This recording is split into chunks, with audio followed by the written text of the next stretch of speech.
We did 12,000 miles in 4 months. Not all planned, but things happen. Now they shout to me and you to write our story, wanna shape the new. Do you wanna come along with me? Come along with me. Do you wanna? And we ain't got nothing, gotta do something, get it right. Gonna keep on running, grab the fun and live it light. And tomorrow's far away. So how's it held up after 12,000 miles? We're actually over 13,000, but the RV had about 1,100 when we bought it because they have to drive them from the manufacturer to the dealer. So all in all, I love this RV. Is it perfect? No. What RV is? Even brand new, things happen. For starters, we'll go over the stuff that has broke so far. Or not working. We still have things that do not work. Unfortunately. Yes. First off, the coach drives pretty good, but it needs some help. I've already bought a new steering stabilizer from the big tent in Quartzsite here because it can get a little wavy, and most of that is because it has a cheap factory steering stabilizer. Also, the rear stabilizer bar, it has already smashed the bottom bushings completely out. Wow. But it doesn't feel a lot different. I mean, since we drove it off the lot, it's been a little wavy. So the suspension needs a little bit of help, which I pretty much knew getting a Class C. They all come with pretty cheap factory suspension.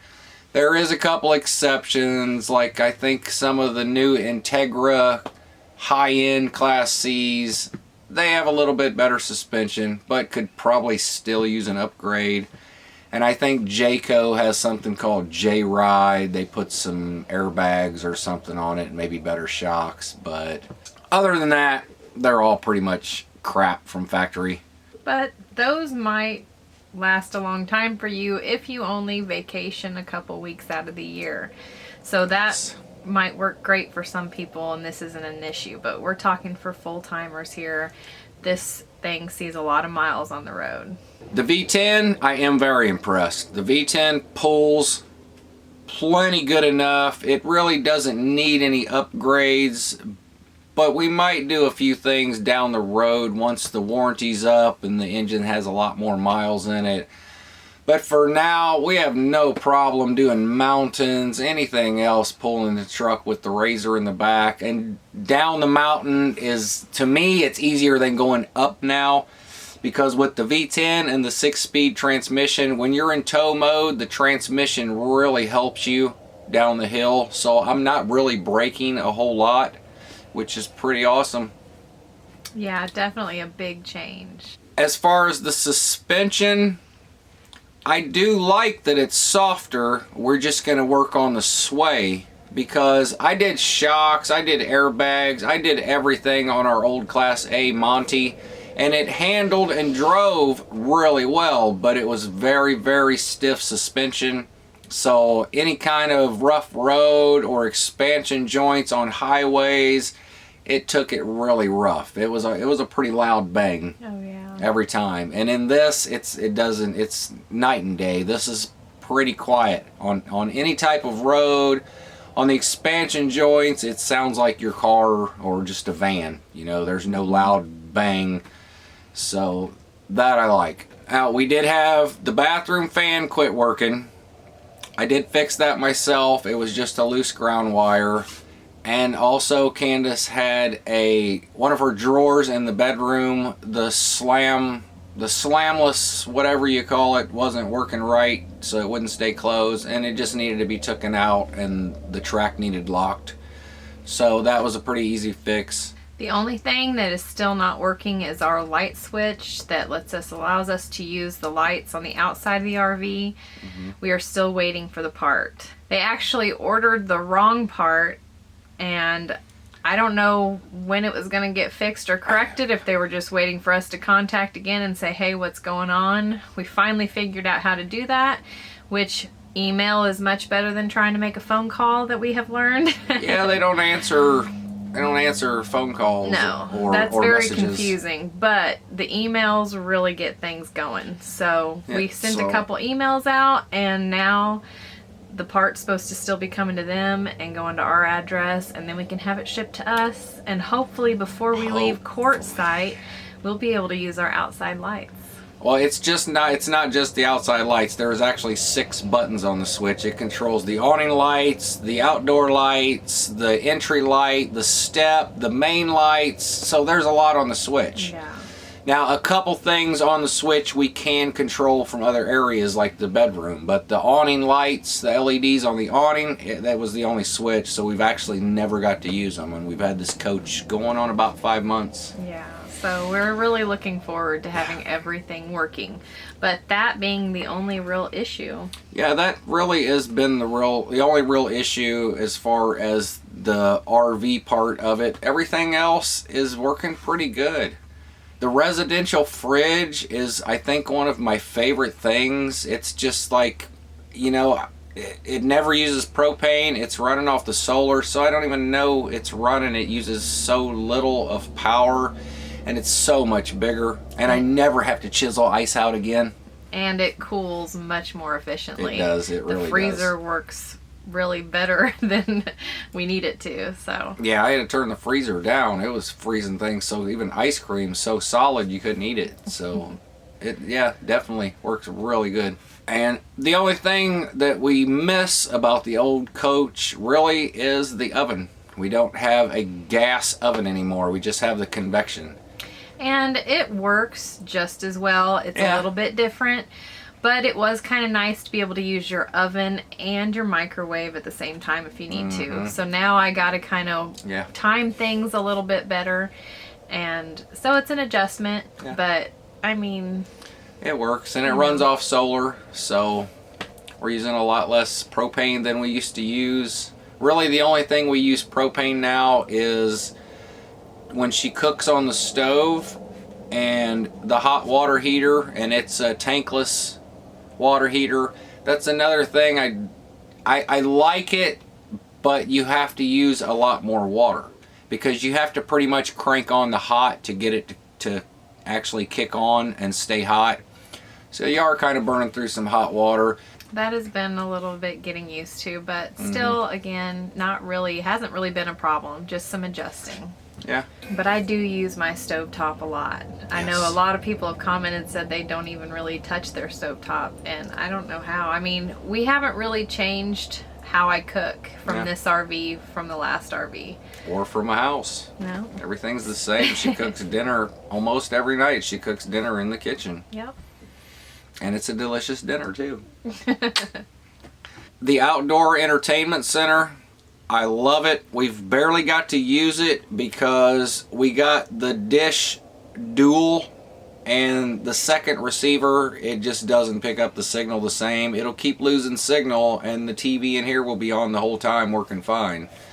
So I have some plans for that with a switch to run both of them off the main line and just use one at a time. So we'll show that in a later video. Hopefully that fixes the problem and makes a big difference. Yeah. I also love the full body paint on the coach because it's a lot easier to keep clean. It's just easier to keep dust and dirt off of paint than stickers usually. The frameless windows, I'm still torn. You don't get as much air in, but I do like that they're tinted and we can crank them open in the rain or anything.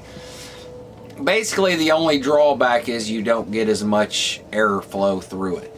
But nothing's really changed. It's not like we're hot.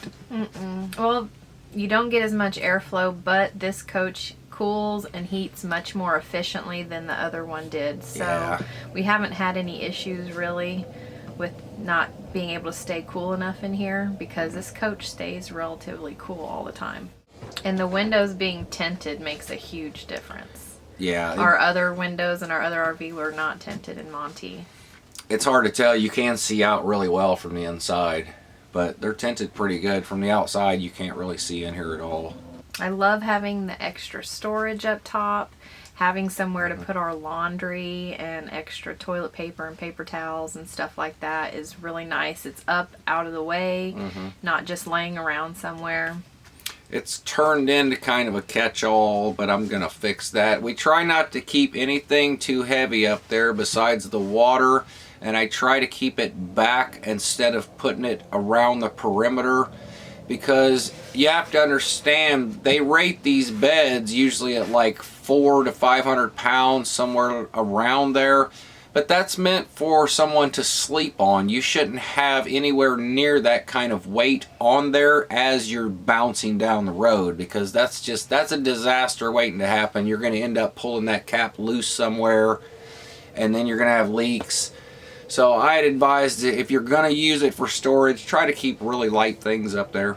We did get some comments from people saying, how does it feel going from a Class A to a Class C, as in we're transitioning into a much smaller coach?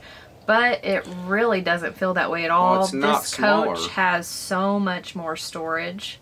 It just looks smaller. Monty was actually a little over 32 foot total, and this is a little bit under 32 foot total. We're called a 30F, but we're actually 31.9 inches bumper to bumper. So yeah, it doesn't feel smaller. Plus, with the full wall slide, when we put the slide out, this thing feels so much bigger than Monty did. Oh yeah. So I mean, I was kind of took back by that question, because I don't feel like it's smaller at all. No, we did get rid of a lot of stuff that we weren't using in the other coach. It was packed in there. So I mean, everything fits good in here. Everything has a place, and we have a king size bed in a Class C. That is amazing, and I love the king size bed. That's probably my other favorite thing besides the fridge is the king size bed. Yes, both of our pets sleep in our bed, so the extra room is wonderful. A queen was very tight for us. The mattress, horrible. Yeah. It's an RV mattress. We are in the process of ordering a new mattress because it's not good. And it's very heavy. I think the memory foam mattress is much lighter to have in an RV. Yeah, lighter is always better in an RV. All in all, would I recommend a Class C? Of course. I think they're easy to drive, they're pretty easy to maintain, and Ford has made a lot of these E-Series vans, so they know how to make them. Of course, they could have problems, things happen. No vehicle on the earth is perfect. They all have certain issues, some smaller than others. So are we still debating the names? The names. We have not picked a name yet. Not yet. I need just a little more time. So we'll give you guys a little more time if you still want to go back to the last video. It is narrowed down, and hopefully by the next video we pick the new names. I'm so excited to share it with you guys. Yep. But for now, check down below and look us up on social media to get more up-to-date pics and clips from Candace. Yep, and if you like this video, make sure you ding that little bell so you get notifications when the next one comes out.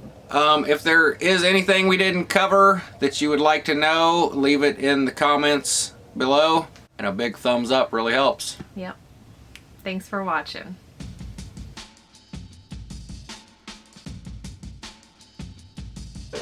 Sorry, Tennessee fans. It's our turn. It's been 50 years. This would be the time. This is why you'd send them out here faking. Yeah, there it is. Okay. Cut. That's a wrap.